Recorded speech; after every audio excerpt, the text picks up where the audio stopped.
Du lytter til Fitness MK. Det er programmet for os, der træner. I dag der skal vi snakke om vægttab, og dagens udsendelse det bliver en online optagelse med Jena Tronieri, som er lektor i Thomas Wattens forskningsgruppe, som er, hvad kan man sige, det er vel sådan nogle af de helt store kanoner inden for vægttabsstudier og også en livsstilsmodifikation.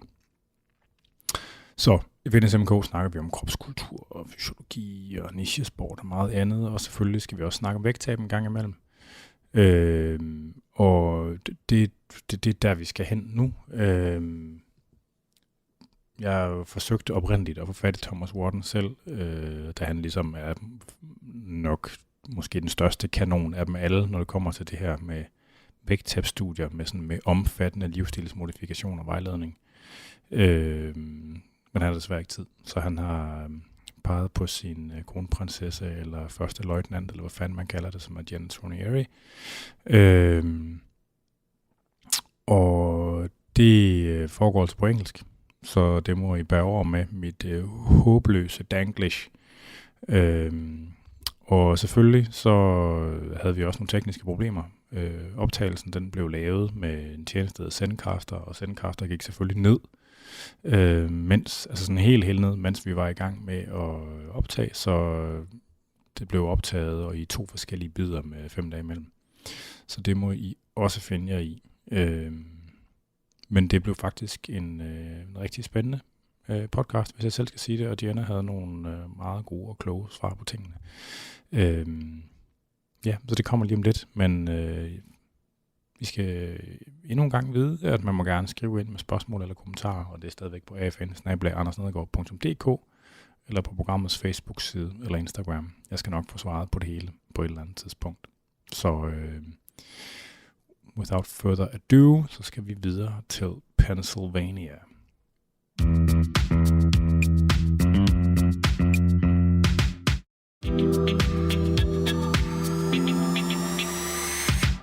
Okay, so I'm sitting here in Copenhagen, and I have called up Jena Tronieri, associate professor, and she'll do the rest of the introduction for her academic merits and affiliation herself in a minute. But she's in Pennsylvania, and we're using this new software to record podcasts. So in advance, I would like to say I'm sorry for any technical difficulties that may arise during the recording, but we'll manage, I think. Thank you for taking your time to talk to me and our listeners, Jena. Thanks so much for inviting me. I'm Jena Tronieri, and I am an assistant professor at the University of Pennsylvania, which is located in Philadelphia. For some of the European audience, that might be easier to locate me geographically. And I am a member of the Center for Weight and Eating Disorders here at Penn, where I do primarily treatment-focused research on both the treatment of obesity and other health-related conditions that can benefit from weight loss, as well as improving treatment outcomes on the eating disorder spectrum side. So I'm happy to be here to answer some questions about those kind of treatment outcomes. Yeah. So it's not a secret. I initially wrote Thomas Watten, whom you're working with, because he's kind of like the OG of weight loss science. So are you in a group with him, or? Yes, he is my actually primary mentor here from when I first started as a postdoctoral fellow 7 or 8 years ago, and he is still an active researcher. He's a wonderful person to work with, and yes, he's one of the sort of founding fathers of one of the individuals that was participating and leading many of the larger clinical trials, evaluating how we can help patients that are seeking the health benefits of weight loss. So just for the listeners, the group that is the hot shit in weight loss science, just to make everyone aware. That's not that yeah. I'm really happy that we could make this happen. There's a lot of like competing discourses in the weight loss space, and so there's like one of body of acceptance and one of, I don't know what the other should be called actually. So the one where the only right body to have is a slim body or a slimmer body, and it's those are two different discourses that lead to different views on intervention and weight loss and consequences, and this has created a lot of tension and a lot of pretty active, heated debate on social media and the media in general about it. And the questions I have for Jena for this podcast is related to some of the heated topics that come up when these two discourses clash, if that makes any sense. I hope, yeah. So the first one is related to the overall question of whether or not one should lose weight at all,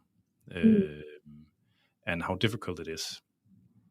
And I've noted when I'm reading the weight loss studies that they have a lot of weird ways to report whether or not weight is maintained or not, and different success thresholds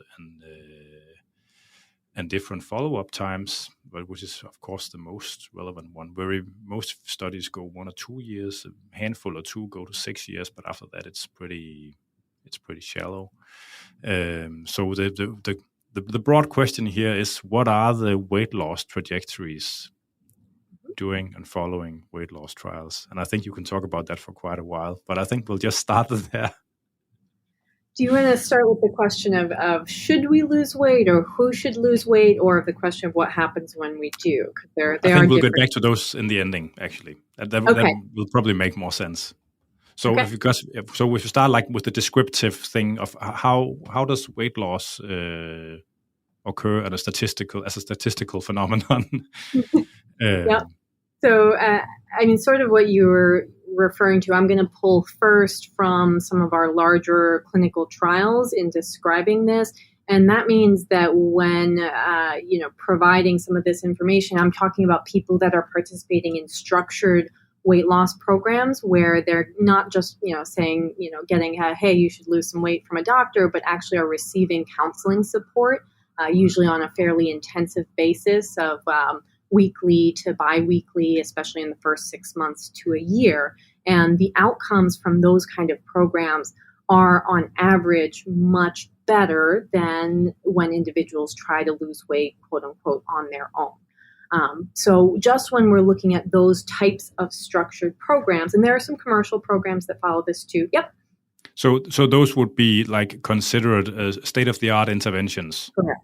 Yes. So these are the types of interventions developed by Dr. Wadden, my mentor, and some of his colleagues that have been tested and evaluated for having an evidence base for producing weight loss. And so, really the components of these treatments are going to be some kind of diet recommendation, some kind of physical activity recommendation, but those are supported by a whole curriculum of behavior change strategies that are largely coming out of the psychology fields in terms of how to best support people with making changes to behaviors that are really tough to change. And that, I think, makes a big difference from programs that might just recommend changes but not provide that kind of support.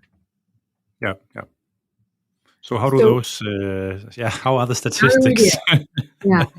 And so I've sort of prefaced this with, this is, among the best we've got. And yet still what we are seeing is, in terms of a weight loss trajectory, we're seeing people on average hitting their kind of peak weight loss at around the 6 to 9 month mark in a lifestyle intervention, more or less maintaining that through the 1 year mark. But where that peak is generally, again, on average, going to be in the about 5 to 10% range, which is roughly equivalent to 5 to 10 kilograms in most of these studies. And so that is, to begin with, less weight than many people would like to lose when they are entering into these kinds of programs. Actually, do we want to pause there? Do we have any questions about how that goes or individual differences? Because not everyone achieves that, and we can talk a little bit about, the percentages there or the differences, or I can move towards, what happens to maintain that in the longer term. I would like to talk about actually, maybe we should start out with the characterizing the intervention. Mm-hmm. Sure. So in terms of describing what it looks like, or? Yes. Yeah. Okay, great. So participating in these interventions is typically going to involve it. Traditionally in-person visits, although now we're delivering more and more of these kinds of sessions by telephone or telehealth, and those results are equivalent, but not equivalent when we're talking about apps or websites where it's sort of passive for the user to engage with the content. Those results are actually typically less effective in terms of overall weight loss. They produce some weight loss, but not as much. So we're talking about a decent time commitment from both provider and the patient. Question. So just to reiterate for the listeners, you're saying that telephone or screen counseling is as effective as face-to-face counseling? Yeah, so we've done a few head-to-head trials where we've offered randomized people to receive either telephone-based counseling or in-person visits, and the results are roughly equivalent in terms of amount of weight loss and amount of weight loss maintenance for those different modalities. Now, post-COVID, we have much easier access to, the actual video conferencing, and from what I've seen thus far of the more recent studies that have used that, we didn't see a jump per se in the efficacy of these kinds of interventions when we switched to that modality sort of by force in the early COVID time period for trials that were running at that time. Yeah. So how do the nutrition or lifestyle in like the nutrition and physical activity part of the intervention, how do those take shape? Yeah. So for the most part, in these lifestyle interventions, these sort of comprehensive interventions that have that stronger curriculum, the dietary goals are usually based on calories. And we are using that because we need a way to know that the changes that the person is making are going to affect body weight. And energy is the sort of unit for that. But in the now many trials that we've done comparing different dietary profiles, low carb, low fat, high protein, ketogenic, Mediterranean, et cetera, for weight loss, there has been no clear winner. And so we use calories because it's the most flexible. I can work with my patients in the foods that they enjoy and the foods that they are going to want to keep eating, as opposed to switching them to a diet that, yes, maybe they could follow for a short period of time, but hey, ultimately I like pasta and bread and I'm going to eat those foods again. And what happens to maintaining my weight when I do? So those different dietary profiles can work very well for patients that they're a good match to and are sustainable for. It's not that they are any worse than using calories, but we tend to start with calories because it provides that kind of flexibility. For other health outcomes, there can be differences though. So what you are they getting like like dietary plans with you can eat this many grams or ounces of this and this many grams or ounces of that?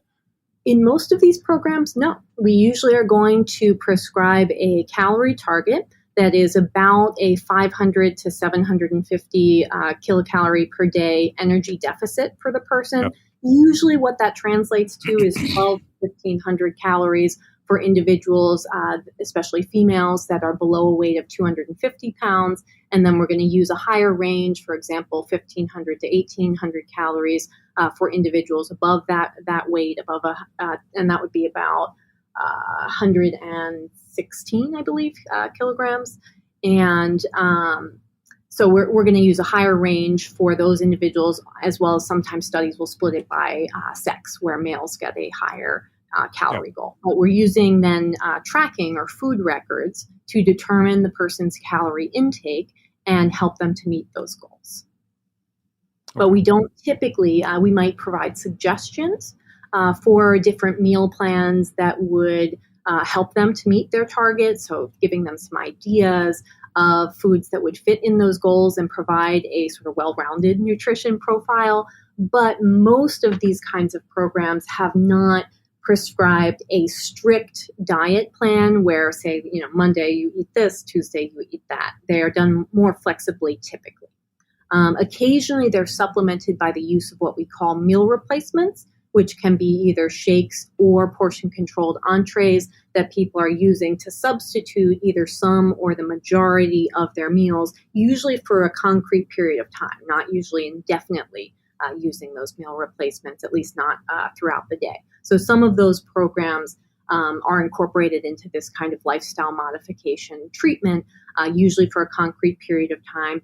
And that does tend to boost weight loss as opposed to people making choices on their own, but is obviously not for everybody in terms of different dietary preferences. Some people don't like the shakes and they aren't going to drink them, in which case it's not going to help them very much. Yeah, yeah. And how about physical activity? How is that counseled? So typically we are looking at gradually increasing physical activity goals. We might start for a person who is pretty sedentary and they don't engage in regular physical activity with a goal of something like just 3 10-minute walks per week.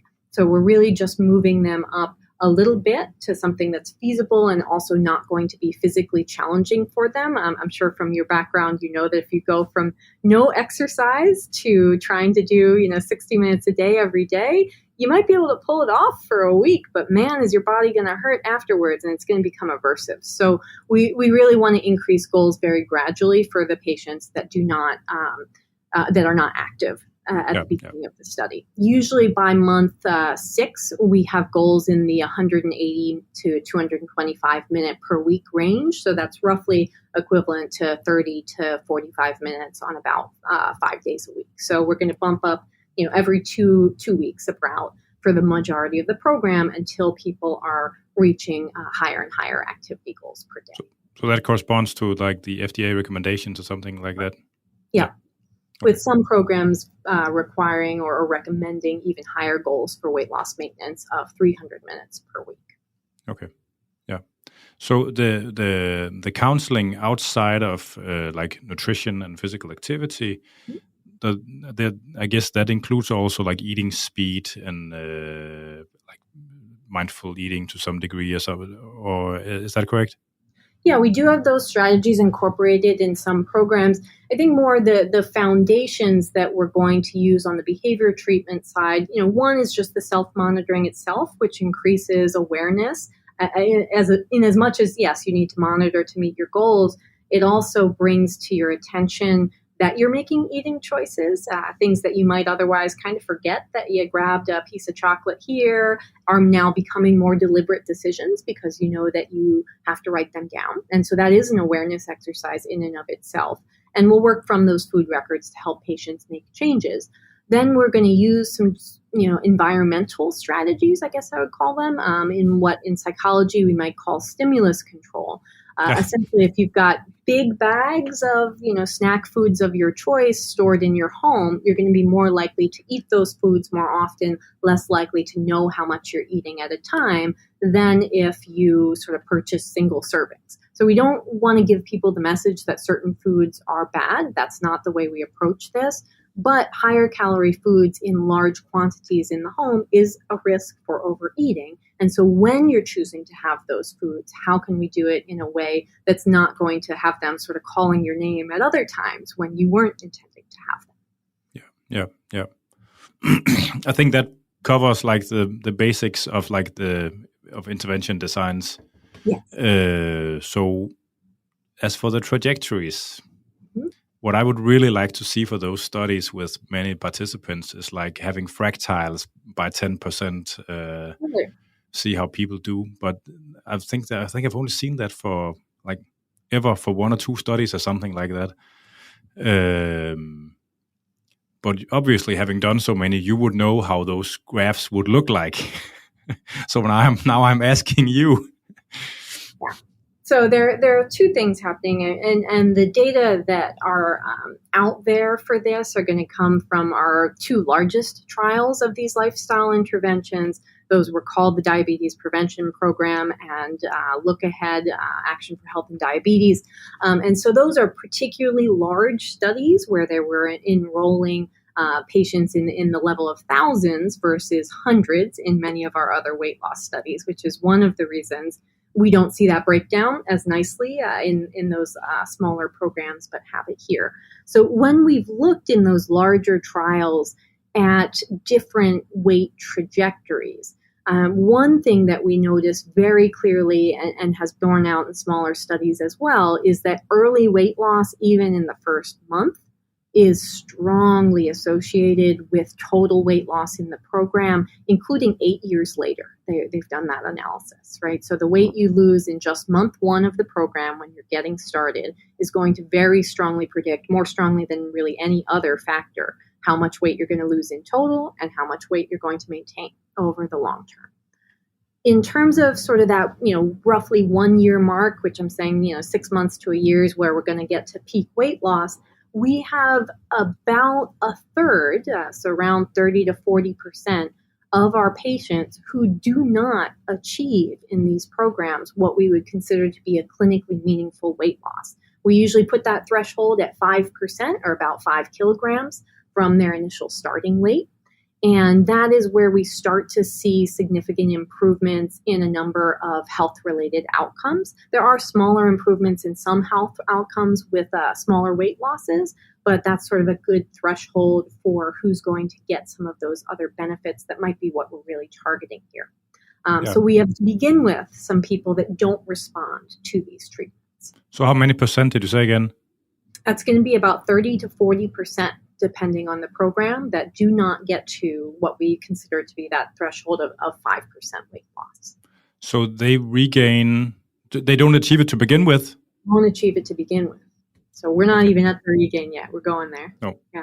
But that is with a not very restrictive intervention. That's what the interventions I'm describing. Exactly, yes. So there are interventions that have used what we would call a very low-calorie diet, where there usually is additional medical monitoring. These are typically meal replacement programs, and those do have higher percentages of individuals achieving these weight loss markers. I'm referring generally to where we're prescribing a calorie goal, maybe supplementing with meal replacements, but the calorie range is in that 1,200 to 1,800, depending on body weight range. Yeah. So, and I'm guessing that's going to, those kinds of VLCD trials are going to have different trajectories as for the follow up. Yeah. Yep. So it should just be for the listeners that what it would be considered an optimized behavioral program, lifestyle intervention for weight loss, using state of the art methods, best practice, will only work in a clinical significant way for 2/3 of those participating. Yep, exactly right. And so that's speaking to one, how challenging this is. There's a lot of work being done in the research field to try to figure out if we can better match patients to the kind of treatment that will work best for them. And so I think that's a area for development there. How can we help that 1/3 of patients who are not getting to a clinically meaningful weight loss with our standard treatment? But then we do have on the other end about a third as well that are going to achieve a 10% loss or greater. And that's going to be our upper end for these lifestyle interventions. It's going to be possible but rare that patients achieve very large weight losses with lifestyle intervention. By very large, I mean something like 50 kilos. That's possible, but rare. So I'm talking about 10%, again, being equivalent to about 10 kilograms as sort of a threshold for a very good weight loss in these programs. And that's going to be achieved by, again, about a third of our patients. Yeah, that makes sense. So what do those trajectories look after the cessation of the intervention period? So we on average, if we pool everybody together, are going to see that typically in the, did it skip out there? Sorry, it just gave me a reconnected. But I think these messages from the software is okay because it's making a local recording in your end and my end. So I'm sorry. Okay. I'm getting those as well, but I'm just hoping they don't mean anything because if the software does what it's promised it'll do, that should be fine. Sorry, I didn't want to keep talking if I wasn't. Oh, that's fine. There's no fourth wall here. Yeah. So I was talking about, first of all, on average, when we pool everybody together, because I just told you people have different initial outcomes, so I want to come back to that. But if you pool everybody, yes. I actually have a question before we do this. So to what extent do you screen for disordered eating before engaging in these trials? Almost all of these programs will have an exclusion criteria related to eating disorders like bulimia nervosa, where people might have a more, let's say, pathological reason for seeking weight loss. They also have body weight thresholds for entry that would preclude individuals who are very low weight or not appropriate for weight loss. But they do not typically rule out, although some studies do, eating disorders like binge eating disorder, which are associated with overweight. And so there are individuals in most of these trials that might have those eating disorder symptoms. I can talk about those patients specifically if you'd like, but they are typically included. Oh, but there's it's fine. But there's like this borderline condition just called disordered eating that can be screened for you using the EDEQ questionnaire or something like that. Right. Is that used an exclusion criteria? Because I'm just wondering if that relates to how they fare, how the trajectory during the weight loss, how that compares. So for like I don't know, like if you're having disordered eating, but not like a real diagnosis of anorexia nervosa or bulimia or binge eating, is that screened for, and does that impact the trajectory of weight loss during trials?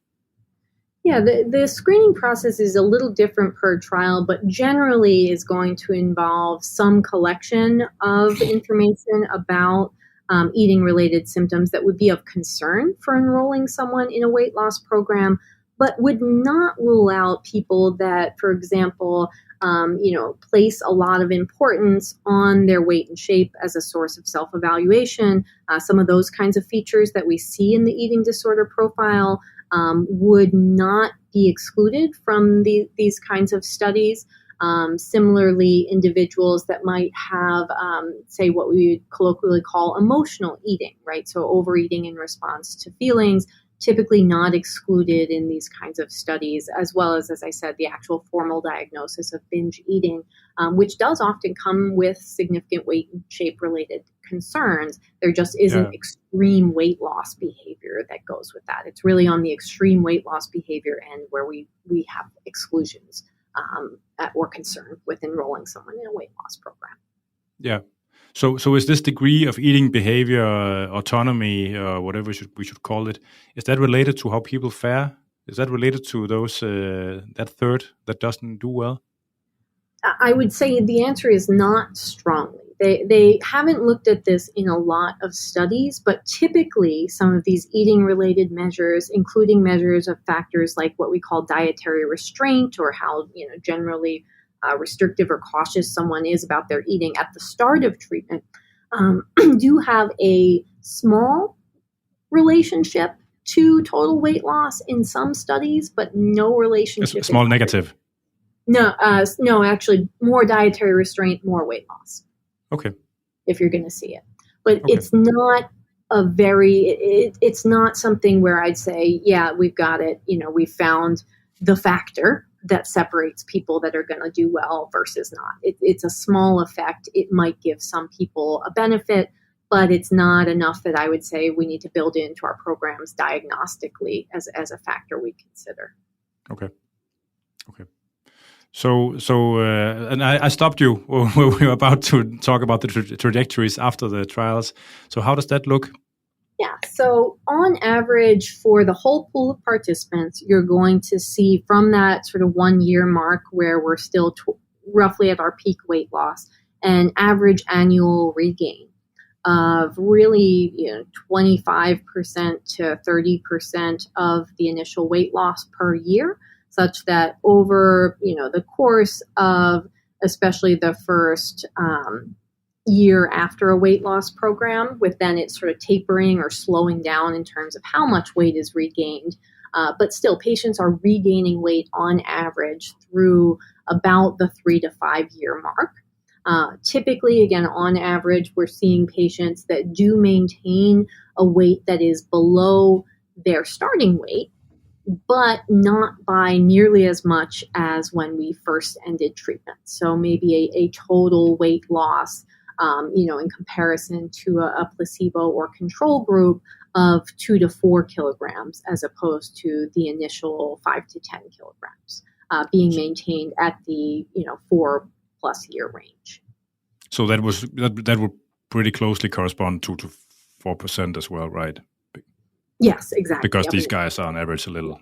When we run these trials, most typically due to the weight range that we are recruiting from, often the average starting weight is around 100 kilograms, and so it very easily translates to a percent weight loss and kilograms lost being roughly equivalent. There's always a little bit of difference, but it's about the same. Yeah. And I appreciate your metric. We do use kilograms more so in the research field, so it helps. Yeah. So it's weird in the fitness niche when people are talking about lifting stuff. It's still pounds, and it's just except for Olympic weightlifting, those guys use kilos mostly. But then there's CrossFit, and they want to use pounds still, and it's a mess. It's all all over. So the outcomes long term are going to differ by, as I said, starting rate, where we have the individuals that essentially did not get to a clinically meaningful loss of 5% in that first year. We're going to have a lot more of those people actually above their starting weight, about 40 to 50% by the time you get towards the 4-year mark, as opposed to about 20 to 30% of that pool who will actually then get to a weight loss of 5% or more. So some of those individuals do eventually get to a clinically meaningful weight loss, but it's actually a little bit more common that they do not reach that 5% weight loss threshold. We see the opposite on our relatively larger weight loss pool, where the individuals who initially were at a weight loss of 10% or more, we have 2/3 or more of those individuals who are still at a weight loss of 10% or more at the 4 to 8 year plus range. And this is, again, in these larger trials where we've collected that kind of long-term data. Those patients did receive a lot of support, including some ongoing weight loss maintenance treatment at about a monthly basis during the years after the first year of the trial. So that's important to keep in mind. But we do have patients, actually many of the patients that achieve a larger weight loss are able to maintain a loss in that range in the longer term. Yeah. So if I'm going to, so how many continue to weight loss or maintain, like not maintain within a 5% range, or how many like numerically maintain or increase weight loss afterwards? How few are those? So are we talking about overall in the whole patient population, or from the individuals that lost weight initially? Both, I would say. Okay. So the odds are going to be different in those different pools. Of course. Long term, in general, long-term weight loss, we're going to get about 50%, I would say, above that 5% threshold at the 4-year plus mark. So of the whole pool, starting with 2/3 to 70% being above 5%. Now, if we're looking at year 4, we've got about half the patients who are still above a 5% weight loss, have a clinically meaningful weight loss of some kind. But again, that's going to be pretty directly related in breakdown to where people started, with fewer patients getting to that weight loss that didn't achieve it initially versus maintaining that weight loss from the initial weight that they lost in the first year. We will just wait a second here.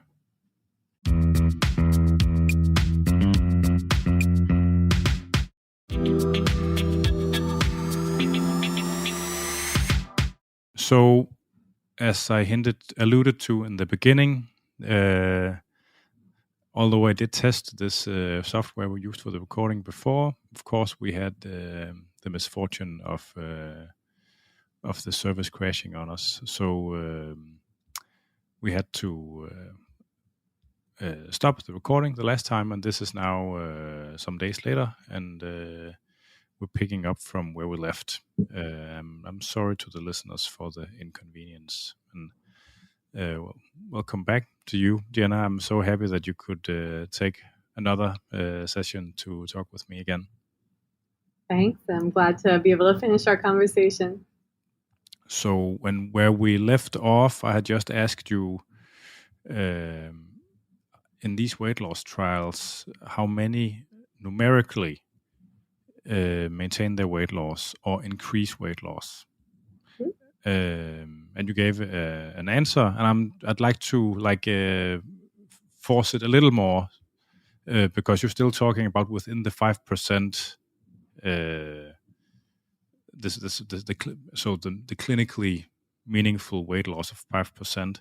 But if we're talking about the absolute amount of weight lost on an individual basis, how big a fraction of individuals can maintain that, to the number point itself? Yeah. So the issue is that it depends very strongly on how you start out.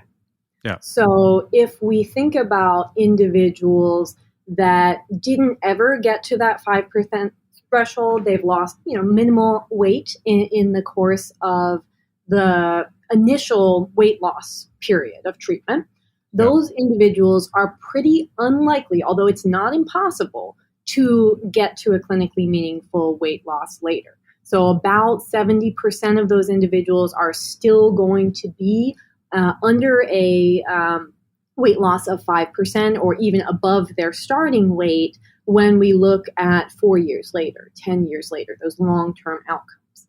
We see almost the opposite pattern, though, for our individuals with relatively larger initial weight losses. So we talked about, up to a third of our patients can get a weight loss of 10% or greater to start out at the early phase of treatment.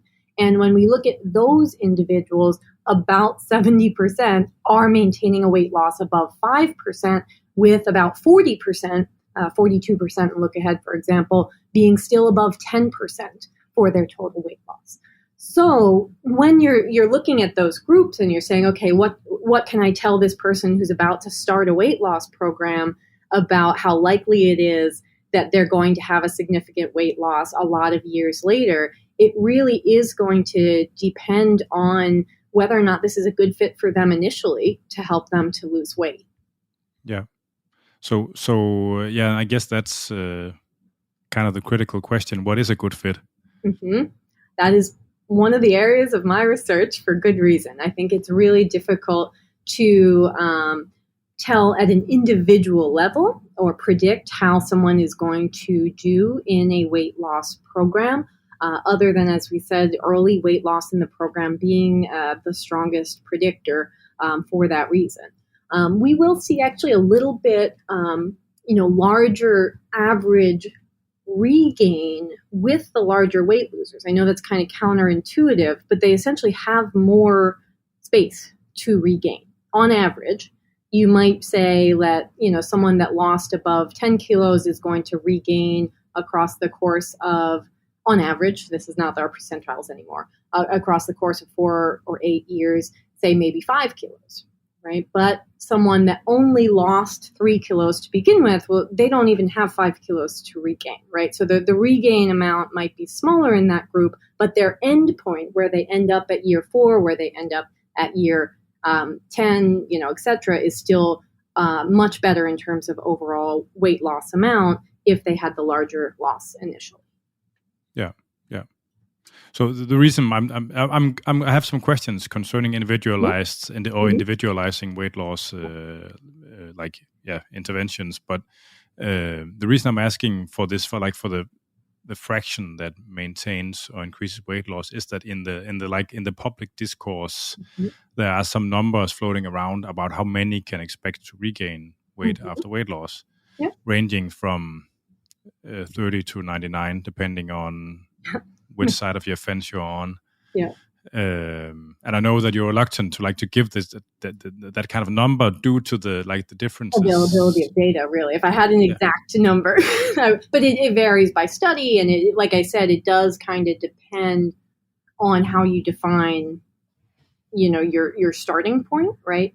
And so, in say like some of our weight loss maintenance studies where we have an initial threshold to have someone continue with treatment. In those kind of study programs, say like you can only continue if you've lost, 4 kilos or 5 kilos or whatever it is that the threshold that they use in a particular study. In those kind of programs where we have a group only of individuals that lost some weight, we are seeing around 70% maintaining above that threshold. But again, it's not that they don't regain any weight. Oh, no. It's that they're still at a clinically meaningful weight loss years later. And so that's part of why it's difficult to answer, is because even for someone that's still at a 10% or greater weight loss, they might have regained a few kilograms, but still be at what we consider to be a relatively larger weight loss, relative to the group. Yeah. Why do you think? I mean, I would really like to see weight loss trajectories in 5 or 10% percentiles in the graphs. Why do you think it's not customary to depict trajectories like that? Because I mean, it's still, when you make the scientific publication, it's still one graph, right? But it would provide so much more information about what is going on. I think there are several factors that sort of combine to affect what's in the literature right now. One is a little bit of a cop-out, but it's based on just how easy it is to do these kinds of data analyses with a more complex, say, waterfall plot now versus even 10 years ago when I was in graduate school. That was a new thing then that not a lot of people knew how to do. And so for our older studies, I think that the statistical expertise was more, restricted to the statistician on the team, whereas now an investigator like me can give you that graph. And so there's a difference there just in terms of cultural training and the technology available in some of these publicly accessible free programs that are very good for doing complex data analysis. There's also a sample size issue. So most of the studies that I run here are going to have between 100 and 150 people. And so the studies that have given these kinds of, complex breakdowns that I've been quoting from are studies like, some of the large nationally based trials that we've done where they have 3,000 to 5,000 people. So if I have only 100 people to start out with, it's very hard to break that down into a lot of groups to see what happens, because the data gets thin really fast, depending on how much you do division-wise. But we still can talk more and more about, what's the average, say, slope of regain over this period of time, and does that vary based on their initial weight loss or other characteristics like, eating features, and do those kinds of analyses more readily now than in the past. Yeah, that's a very good answer, actually. So if we're, I mean, people are going to be extrapolating results from studies to free-ranging life. How do you think the average participant in a weight loss study compares to an average person that would want to lose weight but isn't part of a study? So we can definitely, project that there would be differences because these kinds of research studies require a pretty significant obligation from the participant. A lot of the studies that I've been talking about had in-person meetings, say, for example, weekly for the process of, 4 to 6 months. And so the participants have to go through a screening process, and that's going to exclude individuals with varying characteristics, usually on the medical front. Often our studies are specialized when they're dealing with a particular medical population. Like, for example, a lot of our studies might exclude kidney disease or liver disease that's clinically significant, But there are some specialty studies that have only recruited patients that have, say, kidney disease or liver disease. And so those tend to be sort of broken down, where individuals with more complex medical conditions are often not eligible for these kinds of research studies. And then even if you have made it through the screening process, again, the demands of the trial are pretty high. So individuals that do not have either the resources or scheduling ability to come in for regular meetings, traditionally in person, although now we do more and more virtually, those folks don't make it into the population of most of these research trials either. So I would say it definitely is a selected group of people. It's very hard for us to say, how people in the general public would do in one of these sort of like higher end lifestyle modification programs because they aren't available in a lot of places. We've done some translational studies, in fact, a lot of them based on that diabetes prevention program that are then delivered in community-based centers, medically oriented centers. And those do on average end up with smaller mean weight losses, smaller average weight losses for participants in those groups. So they don't produce no weight loss, but they probably aren't going to produce an average of the 7 to 10 kilogram range. If you're talking about a slightly more generalized setting, because even there's a process, there's groups, it's a research study, right? So those are people willing to sign up to a research study in a little bit more of a accessible setting. Yeah. So I know I'm trying to force you with the numbers again, but how much worse are like the average Joe compared to the average like weight loss trial participant? Do you think 20%, 30%? I would say the issue is, so if you're talking about the average person on their own trying to lose weight, that is very different, right? And so that we do have data on, and on average, people do not lose very much weight in even a significant weight loss attempt where they're very much dedicated. It is very challenging to do on your own. And so that's more typical of what we're talking about when we're talking about the average person in the public. But if that person does have access to a more structured treatment program, there are some commercial programs that provide that. And again, some settings in the community and medical settings like primary care will sometimes have interventions. Yes, I would expect that we're going to see weight losses on average in the 2 to 4 kilogram range. With some individuals, they're doing very well, but also some individuals struggling to lose. And a huge spread. Yeah. So that would be like 30% less effective than what you're doing with like in the intensely supervised trials. And correct. Yeah, that's my guess, again, because it's hard to give you a precise number for the data we don't have, but, I would guess it's more comparable to our other community-based programs. Yeah, so I think the listeners understand the caveats that such estimates would come with.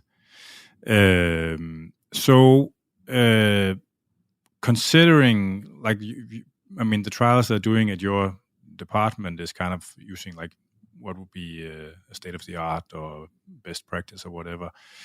How would this compare to older trials where with a less optimized approach? Because they've been doing weight loss trials since the 50s or something like that.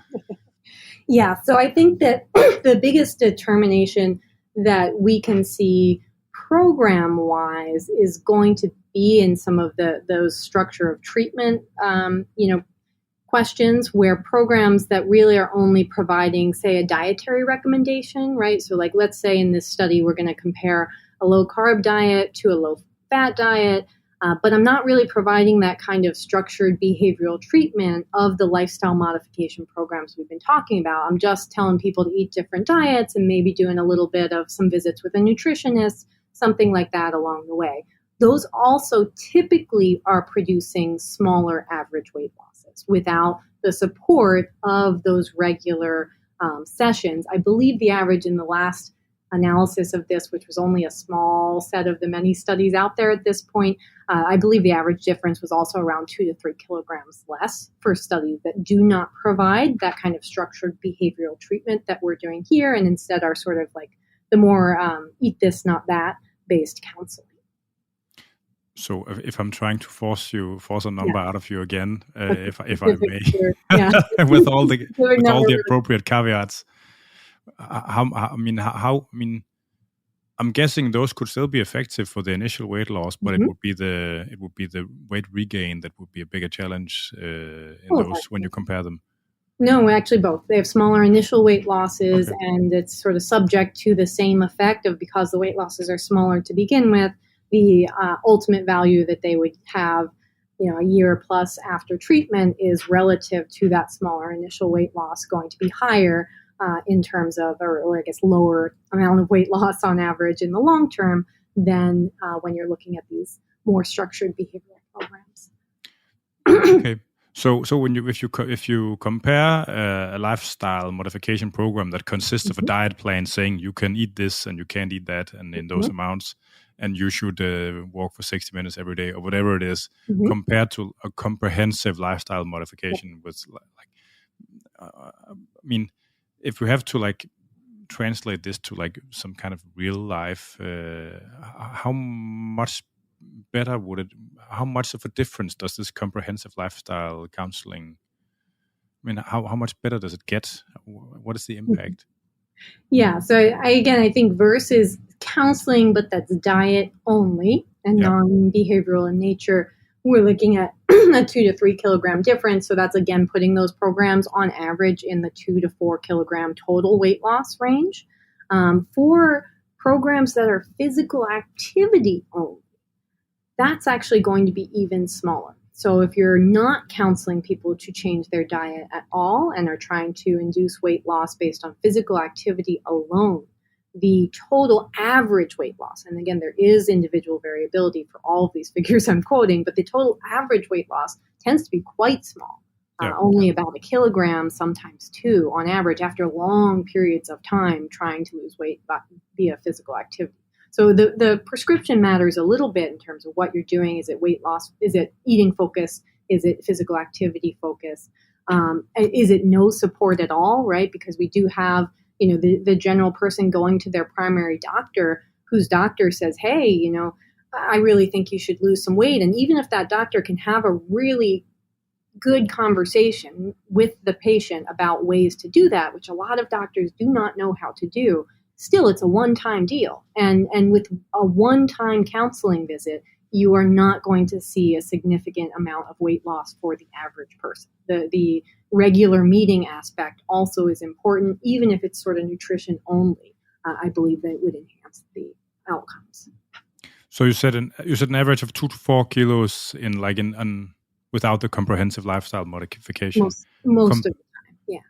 Compared to how much with? I forgot the numbers. It's a couple of days since we did the stuff. Right, I know. And so with, we are talking about probably a range of 5 to 10 in terms of, again, these more intensive programs where they are providing regular sessions. We consider the threshold for those sort of, larger average weight losses to be something that provides, 14 sessions or more in the first 6 months. So if they have only a, once monthly treatment visit, even if it has that structured lifestyle modification counseling, we would expect those programs to result in smaller weight losses as well. So especially frequency, especially initially in the first 6 months, also matters. So a lot of differences in different outcomes and how you structure the program. And that's one of the things that makes it difficult for me to give you a specific number. I'm not trying to dodge.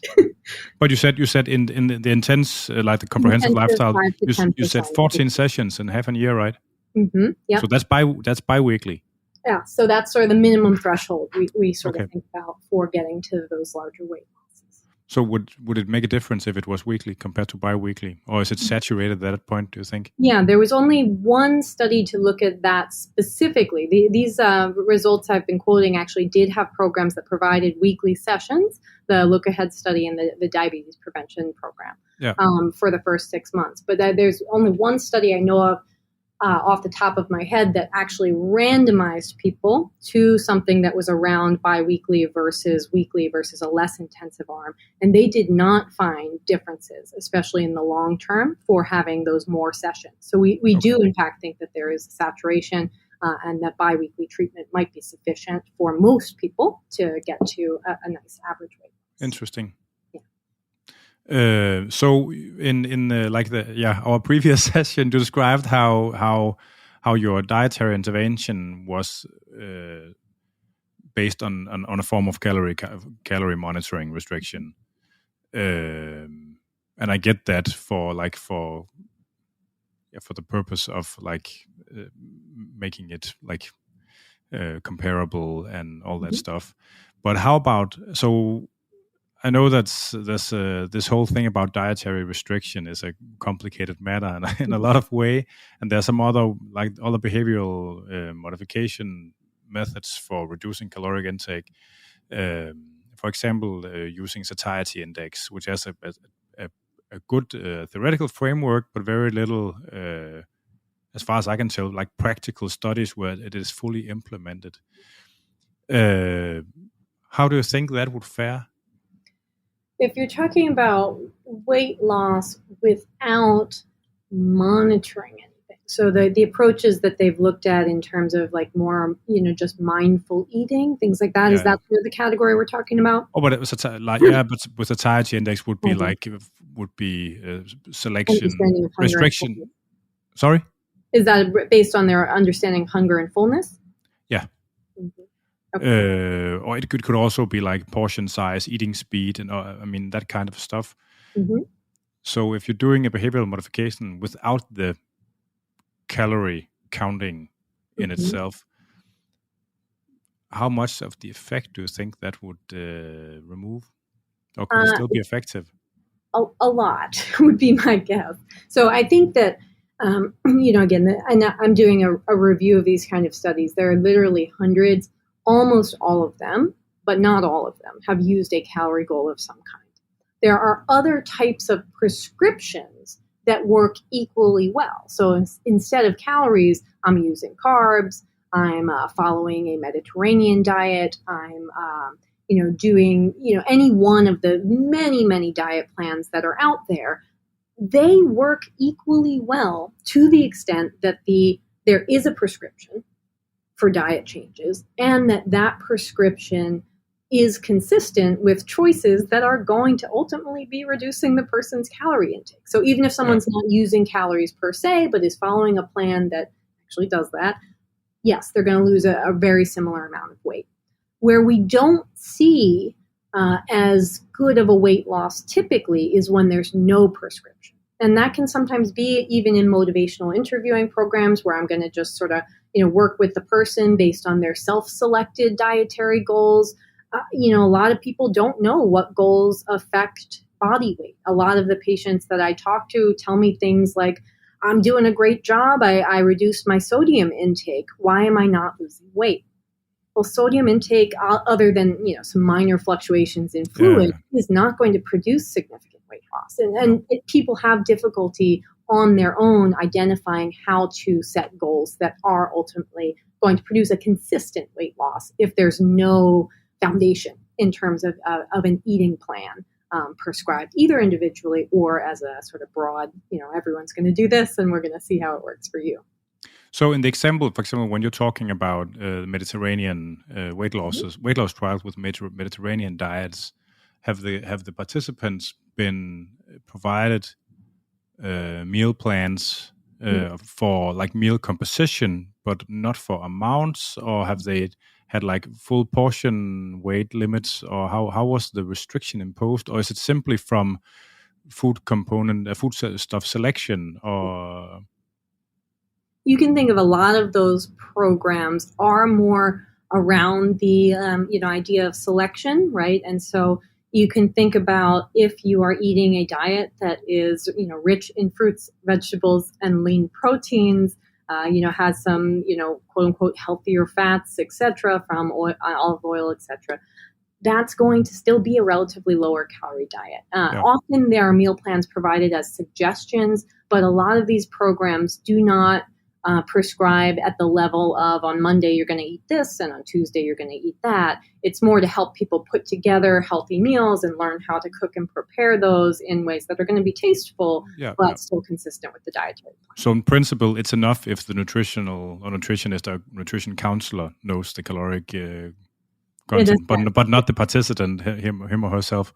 Right. So if the sort of plan overall we know is going to have the person eating foods that are going to be consistent with a lower intake, then yes, it should produce weight loss, even if it's not specifically tracking calories in any way. Okay. So I know that there's been some debate about weight loss speed and how that influences long-term weight loss. And my understanding is that it generally doesn't seem to matter that much, the intended weight loss speed for the long-term outcome. Is that correct? If you say intended, as in if I tell the person I'm working with, try to lose a half a kilo per week versus try to lose, a whole kilo per week. Yeah. I haven't done this, but my guess is that they are not going to be able to follow through with that goal in a precise way. If my prescription is different, that's a different thing. Like if I'm giving someone a calorie goal of 1,500 kilocalories and someone a calorie goal of 2,000 kilocalories, I would expect different rates of weight loss.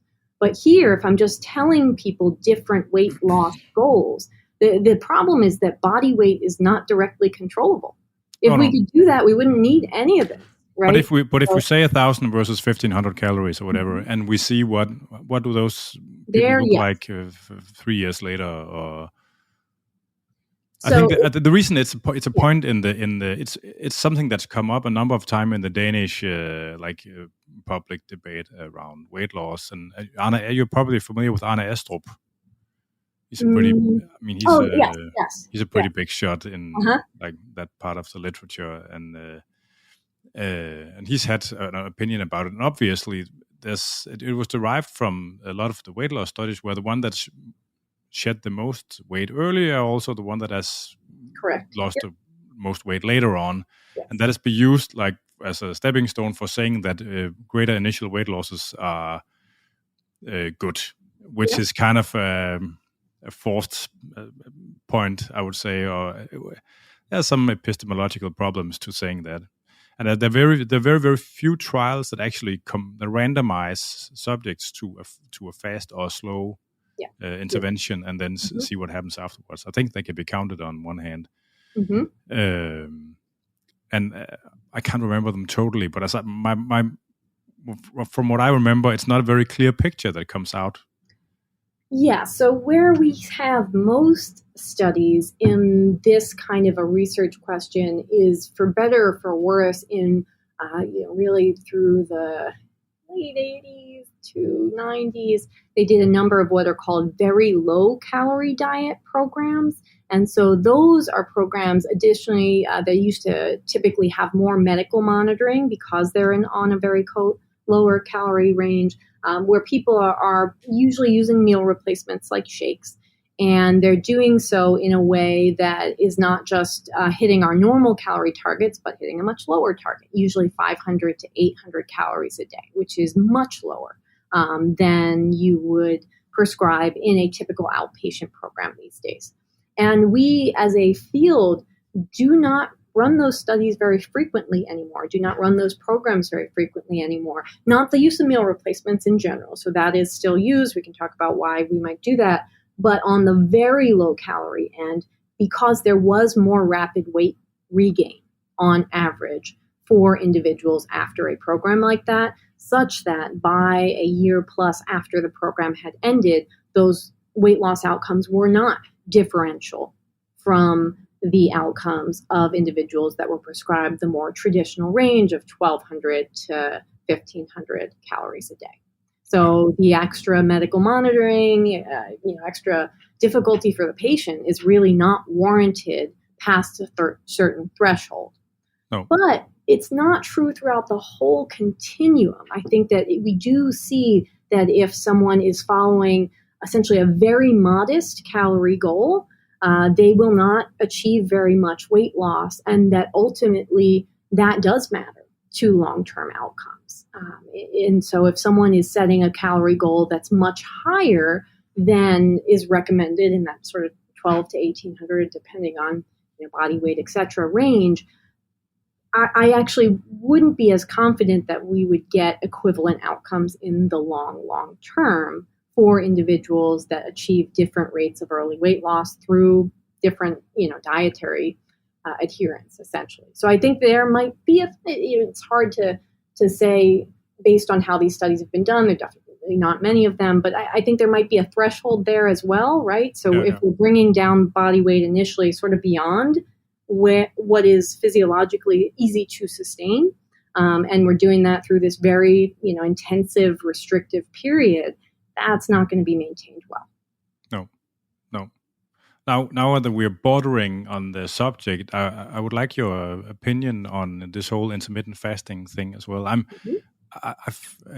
know that it's been very popular in the fitness niche, and I'm not aware of any long-term studies with intermittent fasting in humans, at least. But I would guess that the weirdness of the intervention would be enough to restrict it, like for long-term compliance. But I have noticed that some people do very well with intermittent fasting. And I mean, if they were able to like substitute this behavior for something else when they're finishing up, it could work. But I would like to hear your thoughts on intermittent fasting as a dietary strategy. Sure. I think that the quote of some people do very well is going to be across the board. Any intervention we talk about, obviously, I don't think are very evidence-based. But still, so intermittent fasting, most of the research that I've seen on that type of diet has come from more the diet-to-diet comparison type studies that don't have this additional structured behavioral component. So it is a little bit hard for me to say to you what the average weight loss would be if you plugged that diet into the context of a more comprehensive behavioral lifestyle modification. Yeah.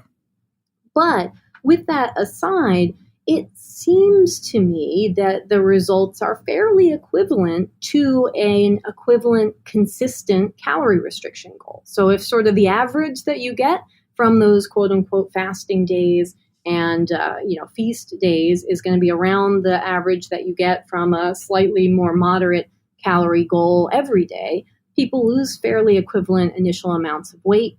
In terms of which pattern is more sustainable in the long run, I don't know if we have enough evidence yet to suggest that.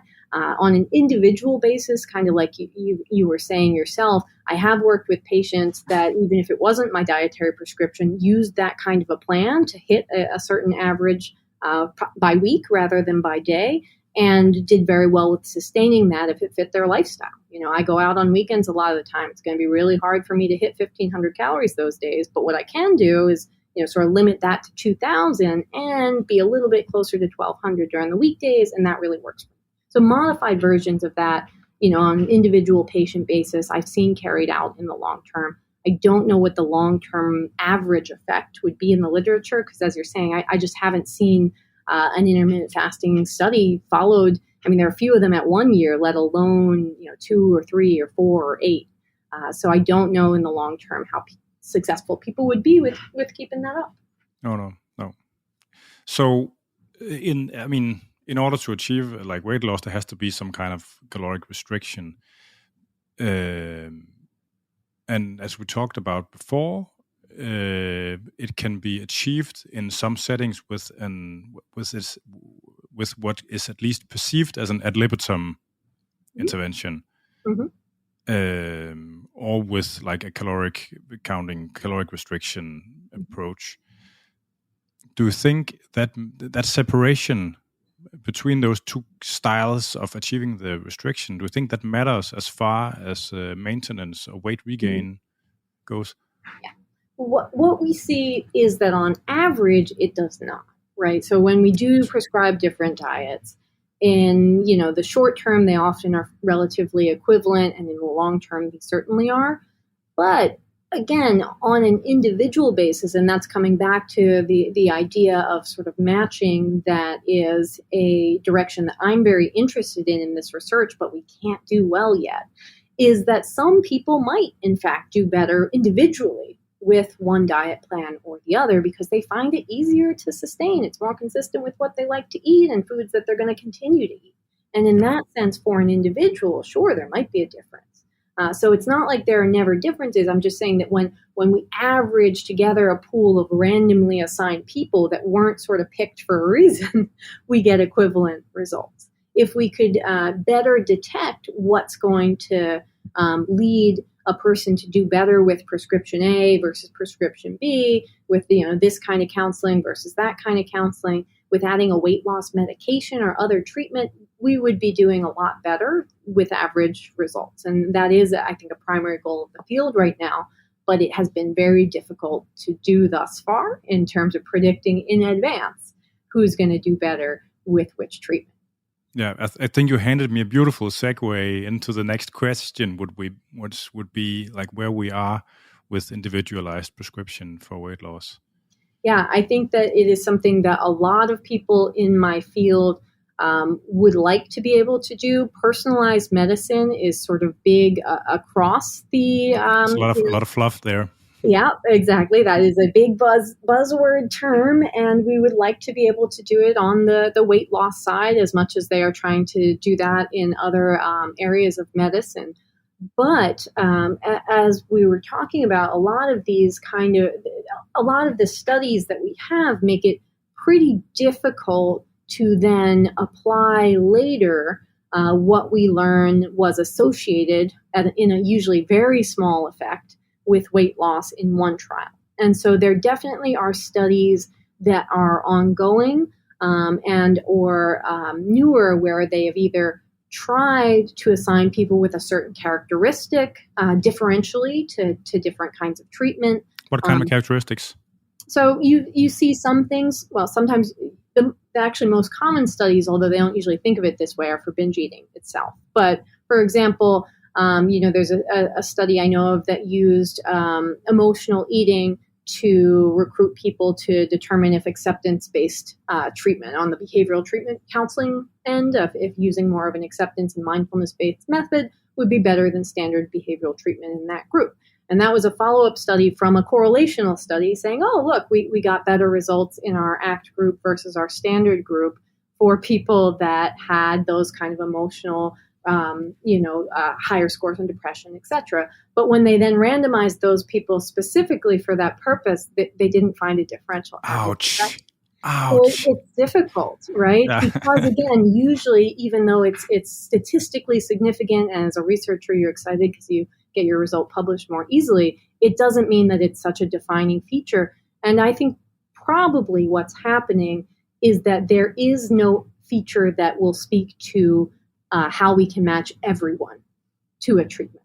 As in, I think that there might be clusters either of physiological and behavioral traits that would be better matched to treatment A versus treatment B, but that you can't measure when you just give people a questionnaire and assess the average. You need to actually group people together of here are people with difficulty detecting when they are hungry and full. Here are people who in fact feel hungry all the time. Those are different groups. And when you put them all on the same hunger measure, they mess up your ability to detect relationships, right? And so I think that kind of approach might help us to individualize prescriptions. But it's hard to do because you need, as we were saying before, pretty large groups of people to be able to do that kind of analysis effectively, as opposed to just looking at, okay, what's our average score on emotional eating and does that correlate to the amount of weight loss that we got?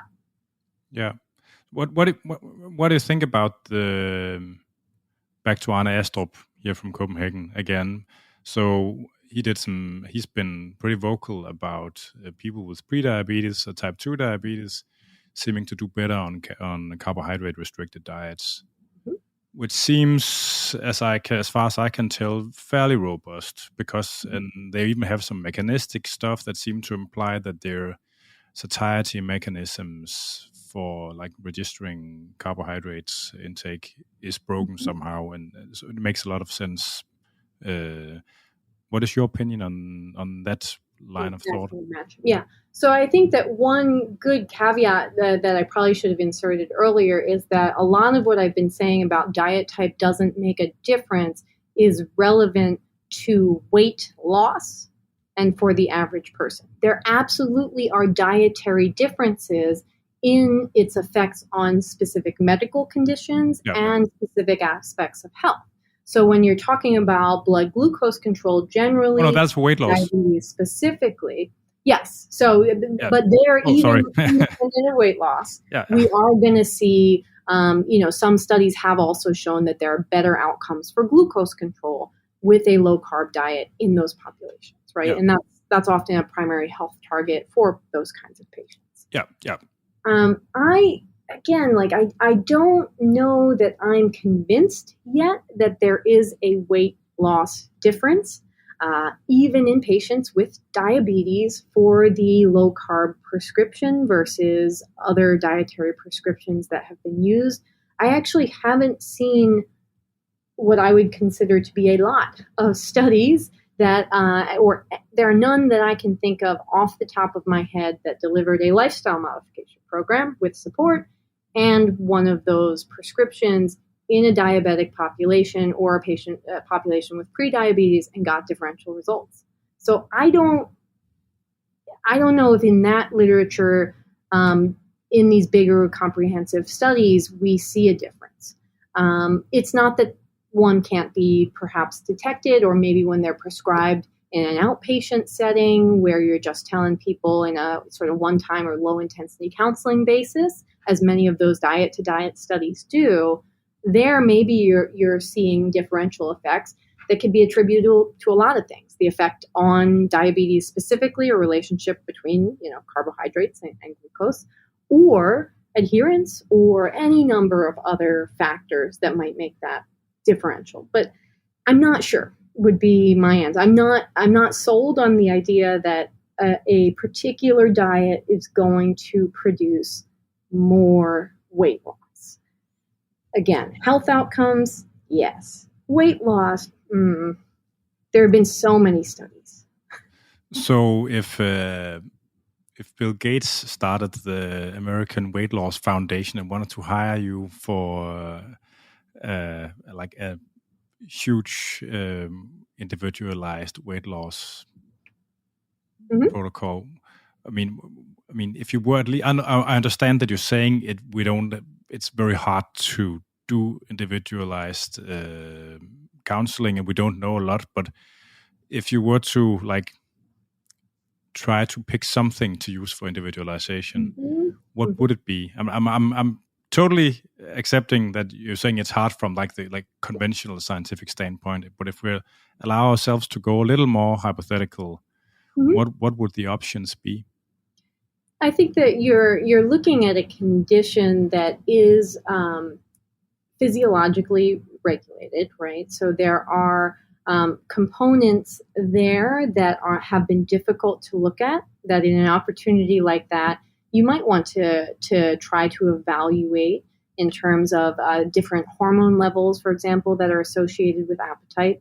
They have done a couple of genetic studies and they haven't worked well yet.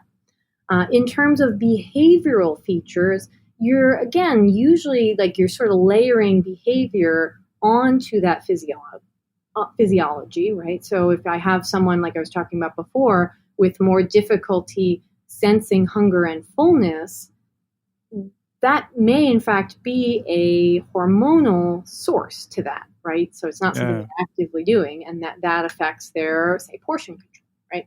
And so we have, likely or potential sort of clusters of the types of problems people struggle with most that are very different in different patients. You see patients with more disinhibited eating that can include the binge eating, emotional eating for some people, the kind of eating of, I feel like I can't stop once I start eating some of these, or when certain foods are present, I really just can't help myself.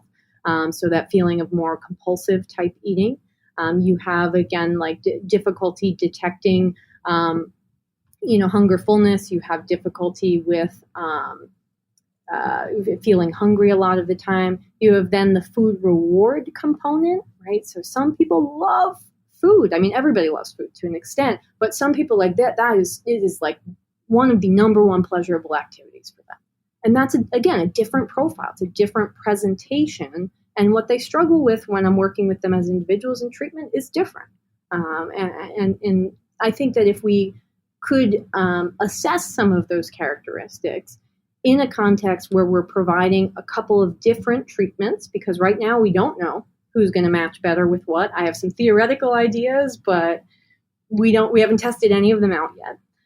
So I would probably first design a study that would do that would be able to cluster people into characteristics that might matter to their weight loss and see how they do in treatment A versus treatment B versus treatment C when we follow people of those clusters. That would help us. So if I'm understanding you correctly, you would go mostly for different manifestations of disordered eating. Not necessarily disordered eating. So actually, I'm talking about the more normative versions of that. So eating behaviors then, at least. Yep, exactly. Eating behaviors, you could characterize it that way, sure. Okay. So eating, behavioral phenotypes of eating that may range from healthy to bordering on unhealthy behaviors. Sure. And I think actually a lot of this is pretty normal eating. It just there are barriers that can get in the way of a weight loss attempt, right? When you're actually actively trying to restrict your eating. And it's not that people of a lower weight range don't have these same profiles, but that when you're sort of putting them in a context of weight loss, there might be some strategies better matched to people that struggle with those kinds of issues. Yeah, interesting. We don't know yet. I could be wrong. No. I mean, a lot of the awareness around binge eating and disordered eating in Denmark is very high at the moment. And I know that a lot of like therapists or counselors that work with various aspects of disordered eating. So one of those examples is that a lot of people that have overeating episodes or like a regular BD diagnose have described that for them it has to some extent started with the narrative that you can't throw away food. Mm-hmm. Yep. So that you have to finish your plate for that's how a good Christian should do, or whatever it is. Mm-hmm. I mean, so I'm just trying to. I don't know what I'm trying to do really, but that would be like one kind of phenotype. Sure. Mm-hmm. Right. So there is an overlap between overweight and binge eating disorder, where many patients that have binge eating disorder are overweight or struggle with excess weight, in part attributed to those eating episodes. It's not true the other way around. So it's not true that a majority of individuals who have excess weight have binge eating disorder. But still, that is certainly one significant cluster of patients. And when you're talking about an actual diagnosable psychological condition, so it's a sort of difference in, how we can uniformly characterize the eating pattern, how the eating pattern is different from what most people experience or would call normal eating, and the level of distress around that particular eating pattern. And that's what makes it a psychological disorder as opposed to normative overeating. Most people overeat on some occasions. Yeah. So there are a number of weight loss studies in patients with binge eating disorder. There are some studies, actually a number of them from some researchers here, that have contrasted your standard CBT as in a psychological treatment aimed at reducing binge eating, not aimed at weight loss, compared that to a behavioral weight loss treatment. And it seems that the CBT intervention will work faster in reducing those binge episodes, but there is a reduction on average, even when it's not directed at binge eating, when people are participating in behavioral weight loss. And there is, at the longer term, less of a difference. And there's a tiny bit more weight loss in the weight loss group. So, if you're in a situation where you struggle with binge eating, you don't have access to mental health care, but you have access to a behavioral weight loss program, it would be a good place to start. Yeah. I mean, my question was formulated horribly, but you gave a pretty good answer nonetheless. I wasn't sure if I was on target enough. That's where that patient about is. I was trying to get into something with like eating like phenotypes, and it just came out, horribly handicapped. But so actually, I think I've gotten around to asking all the questions that I would like to ask. I'm just looking at the list again. Is there anything you think that we missed that you would like to? Those are most of our outcomes. I think that one thing you touched on at the very beginning when we were talking the other day is the question of should people lose weight? And so I think more broadly, when you get into the benefit of weight loss, is this going to be something you should try to do? There is not as strong of a yes, even from people like me, than you would think, because there isn't as strong a relationship at lower levels of overweight, especially with significant health problems or mortality. It's not until you get to much higher levels of overweight than people tend to think that weight loss is going to be beneficial on that front. But for individuals that are experiencing their weight as, putting them at risk, either because they also have a family history of certain medical conditions, as impacting their quality of life, right? So mobility, can I ride the rides with my kids? I mean, patients have all sorts of very concrete reasons for seeking weight loss and for weight loss will improve for them. Then yes, I think that, trying to participate in a structured program especially is advisable. But for someone that's wanting to lose weight because their BMI chart says that they're not in the average range, often that is not a necessary target. It's not meant to be applied to individuals, BMI, even though it often is, in a determinant of their health. And so losing weight for the sake of losing weight, I don't think is necessary. And there are many people pursuing weight loss that really probably aren't getting a significant benefit for their health.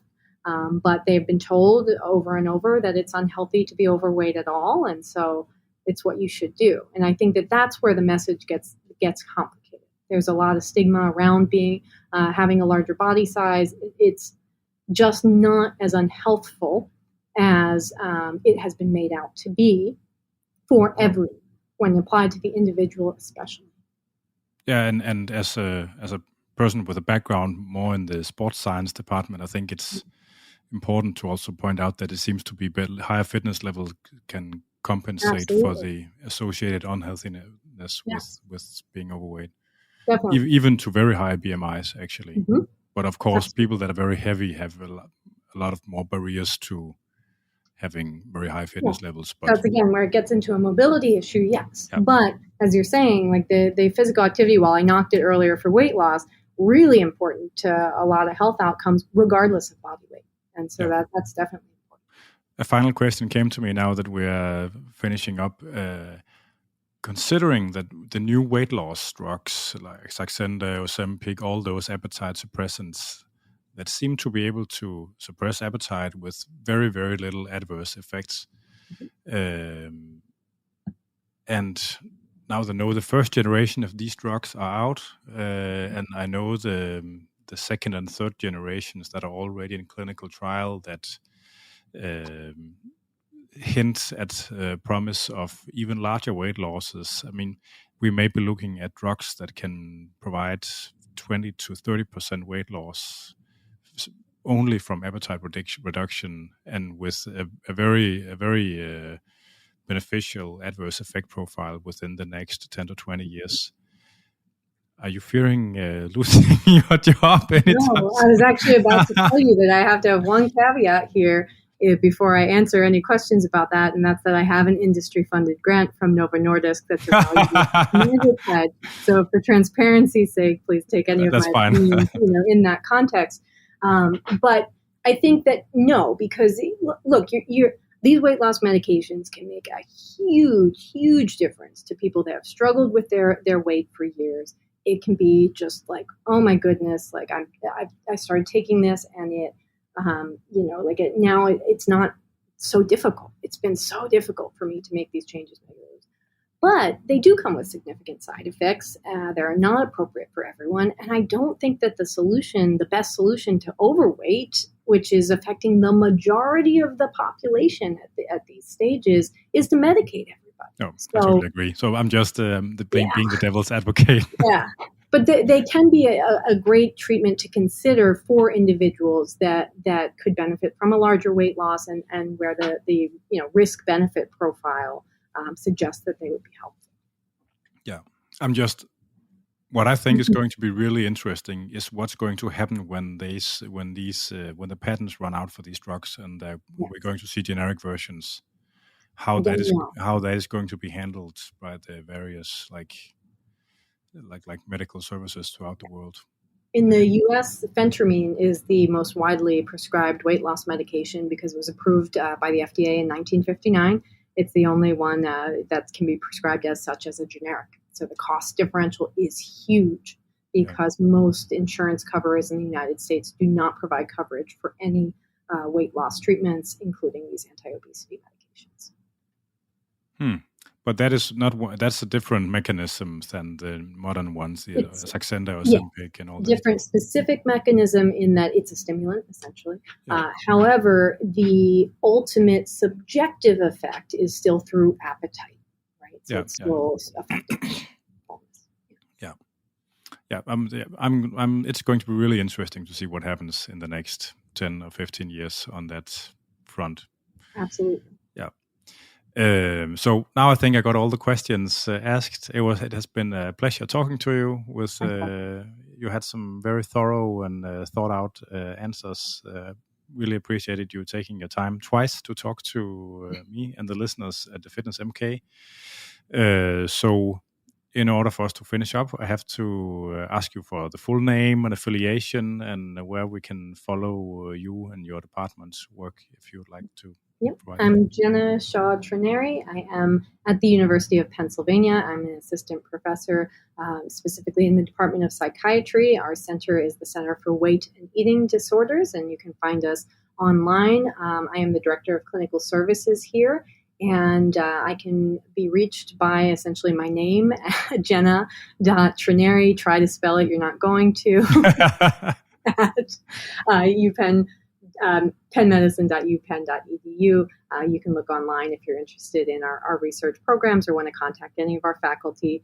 And I do have a Twitter handle, but I have not been using it actively lately. I can I can say what it is or send it to you if you'd like to post it with the recording.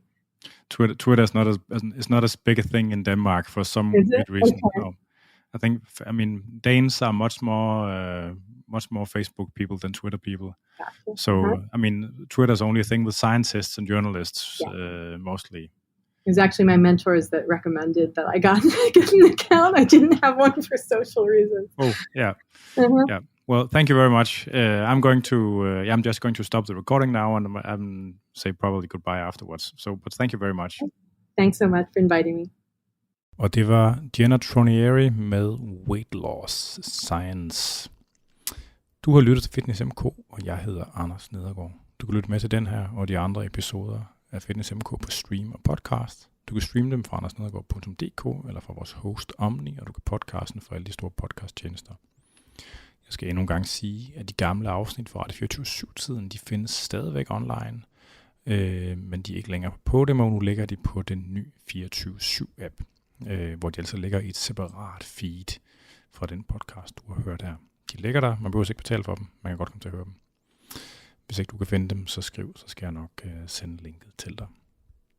Programmet i dag det er produceret af Jonas Pedersen, og I skal stadigvæk være velkommen til at skrive ind, og det kan man på afn@andersnedergaard.dk eller på programmets Facebook-side eller Instagram.